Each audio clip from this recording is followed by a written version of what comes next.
బోసడికి నేను చెప్పేది ఒకటే, మర్యాద ఇచ్చి మాట్లాడు. మర్యాద నీకే, మర్యాద లేబర్ ఇంక నీ మర్యాద అయిపోయింది. వస్తాను రేపు వస్తున్నా, అయిపోయింది నీకు మర్యాద. చాలు, చాలా రెస్పెక్ట్ ఇచ్చి నేను చాలా వరకు కూల్ గా కామ్గా ఇన్ని రోజులు కామ్గా ఉన్నా. నువ్వు ఏదో అన్నావు కదా, నీ వల్ల నువ్వు చెయ్యి, నేనేం చూపిస్తా. వస్తున్నా, రేపే వస్తున్నా. ఏం చేస్తావు? ఏం చేస్తానా, వచ్చి మాట్లాడతా. నువ్వేదో చేస్తాను చెయ్యి, ఎక్కడికి పోతావు పో. నా ఇంటికా ఏమనుకుంటావు నువ్వే అనుకుంటున్నావు? నీ మరిది అనుకున్నావా? బృందావన తమ్ముడు చెప్పాలా కొడుకు అనుకున్నా? నేమన్నా నీ కొడుకులు పెద్దోళ్ళైతే మడిచి నీ పెట్టుకో, నా దగ్గర కాదు.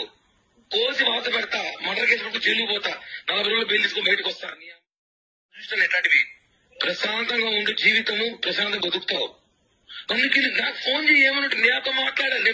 నాతో మాట్లాడు, నీ కాంటాక్ట్ నేను, నాతో మాట్లాడు. నీకు నాకు లావాదేవీలు, నాకు నువ్వు మాట్లాడు. దాంతో నా గురించి ఎందుకు చెడ్డగా చెప్పావు? నీకు నాకు లావాదేవీలు, నువ్వు నాతో మాట్లాడు. దాంతో నా గురించి ఎందుకు చెడ్డగా చెప్పావు? నువ్వు అసలు నాకెందుకు ఫోన్ చేస్తావు? అమ్మాయికి నీకు ఫోన్ చేసే రైట్స్ ఏముంది?